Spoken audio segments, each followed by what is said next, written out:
আমি ঘুমের ভান করে রইলাম, কিন্তু সাকিবের দুষ্টামি কিছুতেই থামছে না। ও ছোট তো, এসব ব্যাপারে একদম কাঁচা। অনেক চেষ্টা করেও ঠিকমতো কিছু করতে পারছিল না। আমি চুপচাপ শুয়ে থাকলেও মনে হচ্ছিল আর বেশিক্ষণ নিজেকে সামলে রাখতে পারব না। মাথার ভেতর এক গাদা প্রশ্ন ঘুরপাক খাচ্ছিল। আমি কি উঠে বসে ওর চোখে চোখ রেখে সবটা মেনে নেব, নাকি ভান করে চুপচাপ থেকে যেটুকু হচ্ছে সেটা সেভাবেই শেষ হতে দেব? ও তো এসব বোঝে না ঠিকঠাক, তাই ওর কানে কানে বললাম, তুই এখন একটু বিশ্রাম নে, বাকি কাজ আমি করছি। তারপর যা হলো সেটা কেউ বিশ্বাস করলেও করত না। আমার নাম নীলা, বয়স ২১। আমি আমাদের ভাইবোনদের মধ্যে সবচেয়ে বড়। ৩ বোন ১ ভাইয়ের মধ্যে আমি সবার আগে জন্মেছি। বাবা একজন প্রতিষ্ঠিত ব্যবসায়ী, তাই ছোট থেকেই অভাব কষ্টের মুখ দেখি নাই। যা চাই তাই পেয়েছি। আমার বিয়ে হয়েছে, তবে এখনও সন্তান হয়নি। এটাই একমাত্র অপূর্ণতা। স্বামী, শ্বশুর, শাশুড়ি সবাই ভালো, কিন্তু বিয়ের ৩ মাস পরেই স্বামীর ছুটি ফুরিয়ে যায়, আর ও আবার সিঙ্গাপুরে ফিরে যায়। তারপর থেকে আমার জীবনের মোড় ঘুরে যায়। মন সব সময় খারাপ থাকত, সময় কাটত না। ও দিনে একবার দুবার ফোন দিত, তাও খুব কম সময় কথা বলতো। আমি একা একা ঘরে বসে থাকতাম, একটা অজানা অস্থিরতায় দিন কাটত। একদিন ইউটিউবে ভিডিও দেখতে দেখতে হঠাৎ একটা চ্যানেলে চোখ পড়ে। নানা সম্পর্ক ভিত্তিক নাটকীয় গল্প, মায়ের সঙ্গে ছেলে, মামির সঙ্গে ভাগ্নে, এরকম নানা সম্পর্ক নিয়ে বানানো গল্প। প্রথম দিকে শুনে অস্বস্তি লাগলেও কেমন যেন মজাও পেতে থাকি। ধীরে ধীরে ওই চ্যানেলের নিয়মিত দর্শক হয়ে উঠি। সারাদিন ঘরের কাজ, শ্বশুর শাশুড়ির দেখাশোনা, স্বামীর সঙ্গে নিয়ম করে কথা বলা, সব শেষে রাতে বিছানায় শুয়ে ওই গল্পগুলো শুনে মনটা হালকা করতাম। মাঝে মাঝে মনে হতো, ইস, যদি কেউ থাকতো পাশে, যার সঙ্গে কিছু করা যেত। ঠিক তখনই জীবনে আসে সাকিব। ওর সহজ সরল ব্যবহার আর মজার কথা শুনতে শুনতে কখন যে আমি ভেতরে ভেতরে বদলে যাচ্ছি সেটা নিজেই টের পাইনি। আমি এমন রক্ষণশীল পরিবেশে বড় হয়েছি, অথচ অজান্তেই এক অদ্ভুত টান অনুভব করতে শুরু করি। সাকিব আমার স্বামীর বড় বোনের ছেলে, মানে সম্পর্কের দিক থেকে আমার ভাগ্নে। বিয়ের সময় একবার দেখা হয়েছিল ওর সঙ্গে, কিন্তু তেমন কথা হয়নি। তখন সাকিব এসএসসি পরীক্ষার প্রস্তুতিতে ব্যস্ত ছিল। এরপর ওর বাড়ি থেকে কলেজ অনেক দূর হওয়ায় পরীক্ষার পর সে আমাদের বাড়িতে থেকে কলেজে যাতায়াত করতে শুরু করে।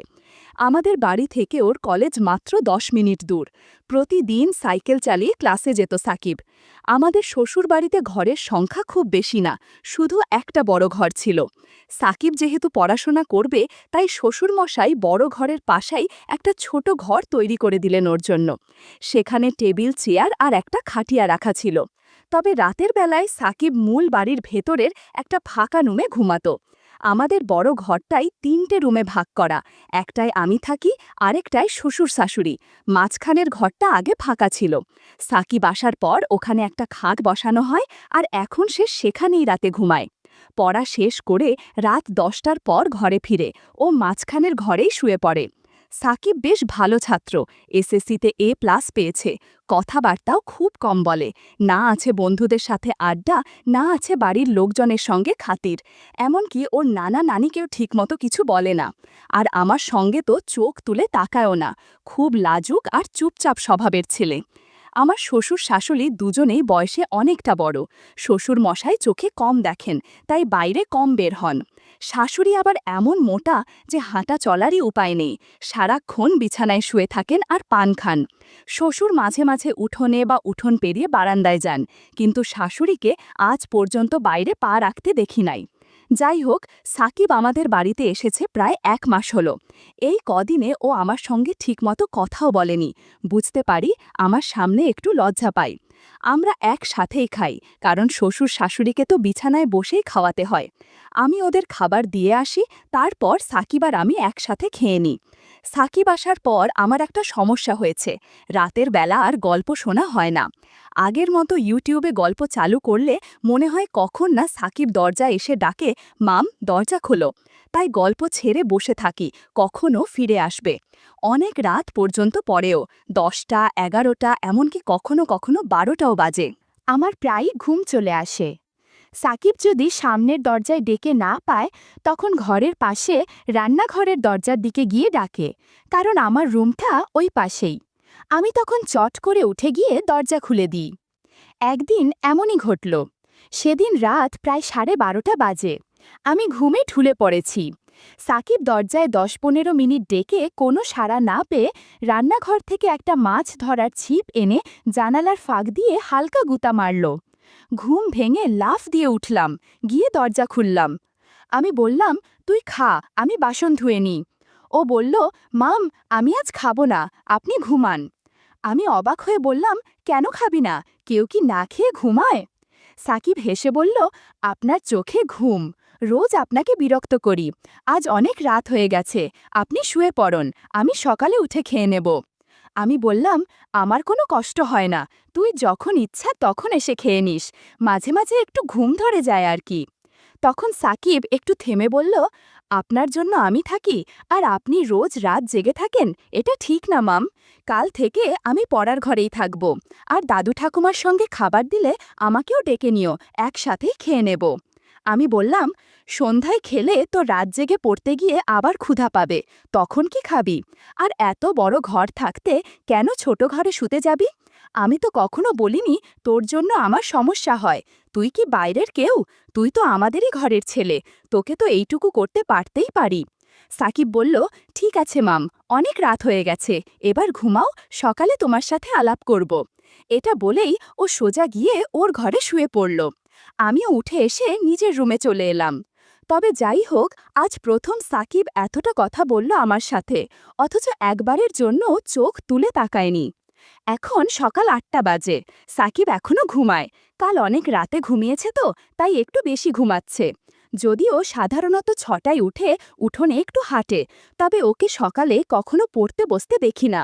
যাই হোক, আজ তোর 10টার ক্লাস, ডেকে দিতে হবে। আমি ডাক দিলাম, সাকিব, সাকিব, 8টা বাজে, কলেজ যাবে না? সাকিব তখন ঘুম জড়ানো গলায় বলল, কত বাজে? আমি বললাম, 8টা বাজে। এই কথা শুনে ও এক লাফে উঠে বসে পড়ল। তাড়াতাড়ি গোসল সেরে নাস্তা খেয়ে কলেজের দিকে রওনা দিল। একটু তাড়াহুড়ো হলেও 10টার আগে পৌঁছে যাবে হয়তো। দুপুর ঠিক 2টায় ও বাসায় ফিরে এলো। তবে কখনো কখনো 12টার দিকেও আসে, বিশেষ ক্লাস কম থাকলে। পড়ার ঘরে বই খাতা রেখে মুখ হাত ধুতে গেল। আমি ইতিমধ্যে দুপুরের খাবার সাজিয়ে রেখেছি। ও ঘরে ফিরে এলো, তারপর আমরা একসাথেই খেলাম। খাওয়ার সময় খুব একটা কথা হয়নি। আমি শুধু জিজ্ঞেস করলাম, কলেজে ঠিকমতো ক্লাস হয় তো? সে বাচ্চাদের মতো মাথা নেড়ে শুধু হ্যাঁ বলল, আর কিছু না। খাওয়ার পর ও নিজের ঘরে চলে গেল। সাধারণত দিনে ও ওই মাঝখানের ঘরেই ঘুমায়। সন্ধ্যা হয়ে এলো, কিন্তু সাকিব উঠছে না। আমি পড়ার ঘরে গিয়ে ডাক দিলাম। ডাক শুনে সাকিব ঘুম থেকে উঠে বসল। চোখ কচলাতে কচলাতে বলল, কি হয়েছে, ডাকছো কেন মাম? আমি বললাম, না কিছু না, সন্ধ্যা হয়ে গেছে, তুমি এখনো ঘুমাচ্ছ, পড়তে বসবে না? সাকিব বলল, সন্ধ্যা নাকি, দেখি কত বাজে। বলে ও ওর টেবিলে রাখা হাত ঘড়ির দিকে তাকাল, তারপর উঠে গিয়ে মুখ হাত ধুতে গেল। আমি তখন ওর পড়ার ঘরে চুপচাপ বসে আছি। সাকিব মুখ ধুয়ে ফিরে এসে বলল, তুমি এখনো এখানে বসে আছো, রান্নার কাজ শেষ? আমি হেসে বললাম, সে তো অনেক আগেই শেষ করেছি, ক্ষুধা লাগছে নাকি? সে বলল, আরে না, এমন সন্ধ্যা সময় ক্ষুধা লাগে নাকি, তবে একটা চা হলে ভালো লাগতো। আমি বললাম, চা পাতা মনে হয় শেষ হয়ে গেছে, কালকে এনে দেব। সে বলল, ঠিক আছে। তারপর বলল, এখন যাও, আমি পড়তে বসব। আমি বললাম, আচ্ছা বাবা, ভালো করে মনোযোগ দিয়ে পড়ো, বলেই আমি বড় ঘরে চলে এলাম। ঘণ্টা দুয়েক পরে শ্বশুর শাশুড়িকে রাতের খাবার দিলাম। তারা খাচ্ছেন, আমি পাশে বসে আছি। হঠাৎ শ্বশুর বললেন, বৌমা, সাকিব ঠিকমতো পড়াশোনা করছে তো, তুমি একটু খেয়াল রেখো। আমি বললাম, বাবা, আপনি একদম চিন্তা করবেন না, সাকিব খুব ভদ্র ছেলে, তাকে পড়তে বলার দরকার পড়ে না, নিজে থেকেই পড়ে নেয়। শ্বশুর বললেন, তা জানি বটে, কিন্তু দায়িত্ব তো আমাদেরও কিছু আছে। আমি হেসে বললাম, চিন্তা করবেন না বাবা, আমি ওর পাশে থাকি সব সময়। আর হ্যাঁ, কাল সকালে চা পাতা আনবেন তো, আজ সন্ধ্যায় সাকিব চা খেতে চাইছিল। শাশুড়ি তখন বলল, সাকিবদের বাড়িতে সবাই চা খায়। আমিও ভাবছিলাম তোমাকে বলবো, কিন্তু বলার কথা ভুলেই গেছি। আর তোমার শ্বশুরের দরকার নেই বাজারে যাওয়ার। এখন থেকে যা লাগবে সাকিবকে দিয়ে আনাবে, আমি সকালে ওকে বলে দেব। আর বৌমা, তুমি নাস্তার সময় আমাকে মনে করিয়ে দিও, আমি ওর সাথে কথা বলবো। আমি বললাম, ঠিক আছে মা। তারপর ওরা খাওয়া শেষ করা পর্যন্ত আমি পাশে বসে রইলাম। খাওয়া শেষে বাসনপত্র গুছিয়ে নিজের রুমে এলাম। একটু পর মায়ের সাথে ফোনে কথা বলছিলাম। কথায় কথায় রাত 10টা বেজে গেল। ভাবলাম, দেখি সাকিব কি করছে। দরজা খুলে পড়ার ঘরের কাছে গেলাম। কাছে যেতেই ওর পড়ার আওয়াজ পেলাম। ওর মনোযোগ নষ্ট না হয় এই ভেবে আর ঢুকলাম না, বড় ঘরে ফিরে এলাম। রাত প্রায় 11টা বাজে, তবু সাকিব এখনো খেতে আসেনি। আমি একা একা জেগে আছি। পড়ার ঘরে যাব, কিন্তু সাহস পাচ্ছি না। অন্ধকারে ভীষণ ভয় পাই। তাই বাইরে না গিয়ে জানালা খুলে চুপচাপ বসে থাকলাম। অপেক্ষা করতে করতে কখন যে 12:30টা বেজে গেল টেরই পেলাম না। তারপর কখন যে ঘুমিয়ে পড়েছি নিজেও জানি না। সকালে উঠে শাশুড়িকে জিজ্ঞেস করলাম, মা, সাকিব রাতে ঘরে আসেনি? শাশুড়ি বলল, না রে বৌমা, কেন, কি হয়েছে? আমি বললাম, না কিছু না মা, বড় ঘরে আসেনি, পড়ার ঘরেই ঘুমিয়েছে মনে হয়। আমি অনেক রাত পর্যন্ত অপেক্ষা করছিলাম, তারপর কখন যে ঘুমিয়ে গেছি। শাশুড়ি অবাক হয়ে বলল, কি বলো, ও পড়ার ঘরে ঘুমাবে কেন? এই ঘরে ওর কি সমস্যা? আমি বললাম, জানি না মা, সারাক্ষণই তো ওর খেয়াল রাখি। আমার মনে হয় ও আমাকে লজ্জা পায়। শাশুড়ি বলল, লজ্জা পাবে কেন? তুমি তো ওকে কত যত্ন করো। আমি নিজেই দেখি তুমি কেমন খাটছ, কেমন মায়া করো। সাকিব তো আমাদেরই ছেলে, লেখাপড়া করবে, কিছু লাগলে তোমাকে বলবে, না হলে আমাদের বলবে। তুমি তো আমার লক্ষ্মী বৌমা, সব দায়িত্ব নিজের কাঁধে নিয়েছ। তারপর বলল, চলো ডাকো ওকে, কলেজে যাওয়ার সময় হয়ে যাচ্ছে। আমি বললাম, ঠিক আছে মা, কদিন যাক, লজ্জা এমনিই চলে যাবে। ঘড়ি দেখে দেখি 8টার বেশি বাজে। আমি সরাসরি সাকিবের পড়ার ঘরে গেলাম। দরজা এখনো বন্ধ, তার মানে এখনো ঘুমাচ্ছে। আমি দরজায় টোকা দিলাম, সাকিব, সাকিব। বারবার ডেকেও কোনো সাড়া নেই। অনেকক্ষণ ধরে ডাকছি, তাও কোনো শব্দ নেই। ঘরটায় আবার জানালাও নেই যে পাশ দিয়ে কিছু বলা যাবে। পড়ার ঘরটায় একটাই দরজা, জানালাও নেই। জোরে জোরে দরজায় থাপ্পড় মারতে লাগলাম। প্রায় 15-20 মিনিট ডাকাডাকির পর সাকিব দরজা খুলল, কিন্তু কিছু না বলেই আবার বিছানায় শুয়ে পড়ল।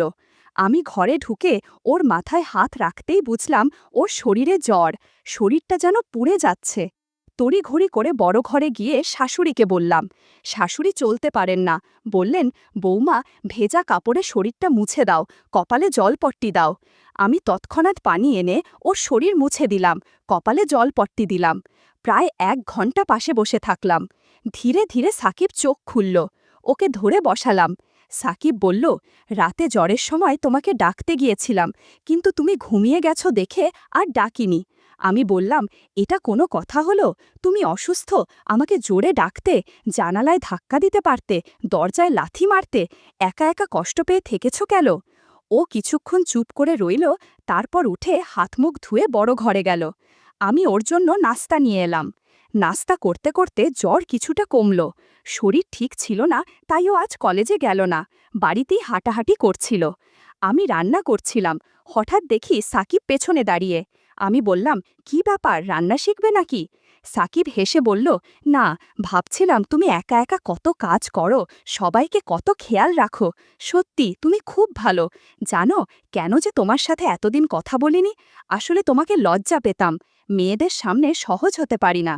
আমি বললাম, মেয়েরা কি বাঘ ভাল্লুক যে দূরে থাকবে? সাকিব হেসে বলল, তুমিও দেখি কলেজের মেয়েদের মতো কথা বলো। আমি বললাম, তোমার কলেজে কি কোনো মেয়ে বন্ধু আছে? সে বলল, একটা মেয়ে গায়ে পড়ে কথা বলে, খুব বিরক্তিকর, নামও জানি না আর জানতেও চাই না, গায়ে পড়ে কথা বললে আমার রাগ হয়। আমি হেসে বললাম, তাহলে তো আমাকেও পছন্দ করো না, আমিও তো তোমার সাথে গায়ে পড়ে কথা বলি। সাকিব একদমে বলল, তুমি আমার আপন মানুষ, তুমি চাইলে যত খুশি কথা বলতে পারো, বরং তোমার সঙ্গে কথা না বলে আমি ভুল করেছি। সাকিব বলল, তোমার জায়গায় অন্য কেউ হলে এতটা খেয়াল রাখত না, তুমি সত্যিই খুব ভালো। আমি হেসে বললাম, হয়েছে, আর হাওয়া দিতে হবে না, এবার যাও, মাকে ফোন দাও। ও বলল, আমি বলিনি, কিন্তু নানি জানে। আমি বললাম, এই নানিকে নিয়ে আর পারি না, সব কিছুতেই বাড়াবাড়ি করে। সাকিব রুমে চলে গেল। আমি রান্না শেষে গোসল সেরে শ্বশুর শাশুড়িকে খাওয়ালাম। তারপর সাকিবের সাথে খেয়ে দেখি সে আবার পড়ার ঘরে গেছে।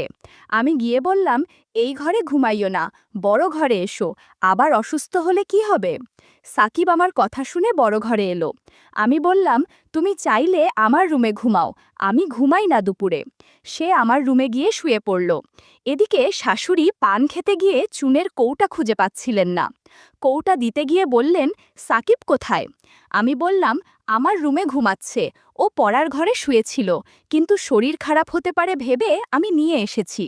শাশুড়ি বললেন, ভালো করেছ, মাঝের ঘরটা ভালো না। সাকিবকে বলো পড়া শেষ করে এখন থেকে তোমার সাথে ঘুমাক, তুমি তো তার যত্ন করছো, সে শুনবে। আমি বললাম, আজ অনেক কথা বলেছে, এতদিন তো লজ্জায় কিছু বলতো না। শাশুড়ি হেসে বললেন, আমি বলেছিলাম কিছুদিন গেলে ঠিক হয়ে যাবে, তুমি যে খেয়াল রাখো, ওর মা হলেও এতটা করতো না। আমি বললাম, কি যে বলেন মা, সাকিব তো আমাদের ছেলের মতো, তার মামাও ওকে খুব ভালোবাসে, প্রতিদিন ফোনে খোঁজ নেয়। শাশুড়ি চোখে জল এনে বললেন, তোর মতো বউ পাওয়া ভাগ্যের ব্যাপার। আমি হেসে চলে এলাম রুমে। দেখি সাকিব ঘুমায়নি, মোবাইলে গেম খেলছে। আমি বললাম, গেমস বন্ধ করো, রাতে ঘুম করনি, এখন ঘুমাও। সাকিব বলল, তুমি ঘুমাবে না? আমি বললাম, না, ঘুমালেও তোমার পেছনেই শুয়ে পড়ব। সাকিব বলল, আমি তো কারো সাথে ঘুমাই না, ঘুমের মধ্যে হাত পা নড়ে। আমি হেসে বললাম, হাত পা গেলেও তো এই ঘরের বাইরে যাবে না। সাকিব হেসে বলল, তুমি খুব মজার মানুষ, মনটাও অনেক ভালো।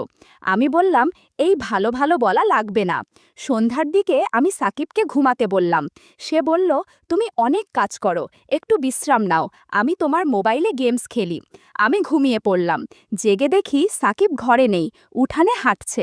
আমি রান্নাঘরে গিয়ে ওর জন্য নুডলস বানালাম। খেয়ে খুব খুশি হলো, তারপর পড়তে বসলো। কিছুক্ষণ পর আমি গিয়ে বললাম, আজ আর পড়তে হবে না, শরীর ঠিক হলে কাল থেকে পড়া শুরু করো। ও আমার সঙ্গে ঘরে এলো। রাতে খাওয়ার পর শাশুড়ি সাকিবকে বলল, ছোট ঘরটা শুধু পড়ার জন্য, ঘুমানোর হলে মাঝের রুমে অথবা মামির সঙ্গে ঘুমাও। সাকিব বলল, আচ্ছা নানি। রাতে হঠাৎ করে সাকিবের জ্বর বেড়ে গেল। আমাকে ডেকে বলল, মামি শরীরটা কাঁপছে। আমি ভেজা কাপড়ে ওর শরীর মুছে দিলাম, ওষুধ খাইয়ে কম্বলে মুড়িয়ে দিলাম, পাশে শুয়ে মাথায় হাত বুলিয়ে দিলাম। ধীরে ধীরে ও শান্ত হলো, একটু ঘুমিয়ে পড়ল। আমি ঘুমের ভান করে রইলাম, কিন্তু সাকিবের দুষ্টামি শুরু করল। ও তো ছোট, এসব ব্যাপারে একদম কাঁচা, অনেক চেষ্টা করেও ঠিকমতো কিছু করতে পারছিল না। আমি চুপচাপ শুয়ে থাকলেও মনে হচ্ছিল আর বেশিক্ষণ নিজেকে সামলে রাখতে পারবো না। মাথার ভেতর এক গাদা প্রশ্ন ঘুরপাক খাচ্ছিল। আমি কি উঠে বসে ওর চোখে চোখ রেখে সবটা মেনে নেব, নাকি ভান করে চুপচাপ থেকে যেটুকু হচ্ছে সেটা সেভাবেই শেষ হতে দেব? কিছুক্ষণের মধ্যে এমনভাবে সাড়া দিল, আমি আর থাকতেই পারলাম না। তখন সাকিবকে হালকা করে সরিয়ে দিতে হলো। ও তো এসব বোঝে না ঠিকঠাক, তাই ওর কানে কানে বললাম, তুই এখন একটু বিশ্রাম নে, আমার হয়ে গেছে। তারপর আমিও কখন যেন ঘুমিয়ে পড়লাম। সকালে জ্বর কিছুটা কমেছে। আমি নাস্তা তৈরি করলাম। ও খেয়ে আবার পড়তে বসলো। মাঝে মধ্যে রান্নাঘরে এসে দুষ্টুমি করতে চাইতো। আমি বললাম, প্রয়োজনের বেশি কোনো কিছু ভালো না, দিনের বেলায় কখনো কল্পনাও করো না। যদি কখনো কারো চোখে পড়ে বা কোনো প্রকার সন্দেহ হয়, তাহলে তোমার আমার দুজনের জীবনই নষ্ট হয়ে যাবে। আমি যা বলি তা অক্ষরে অক্ষরে পালন করবা, তা না হলে জীবন নষ্ট হয়ে যাবে, সমাজে মুখ দেখাতে পারবে না, বুঝতে পারছো? তারপর সে মাথা না দিয়ে হ্যাঁ বলল। তারপর থেকে সাকিব আর কোনোদিন দিনের বেলা করার জন্য বায়না ধরেনি, আর আমার কথার বাহিরেও যায়নি। আর আমি তখন থেকে নিয়মিত ওষুধ খেতে থাকলাম। সাকিব আমার পরিবারের একজন, তার যত্ন নেওয়া আমার কর্তব্য। আমাদের সম্পর্ক সম্মান ও ভালোবাসা ভিত্তিক, যার মধ্যে কোনো অসঙ্গতি নেই।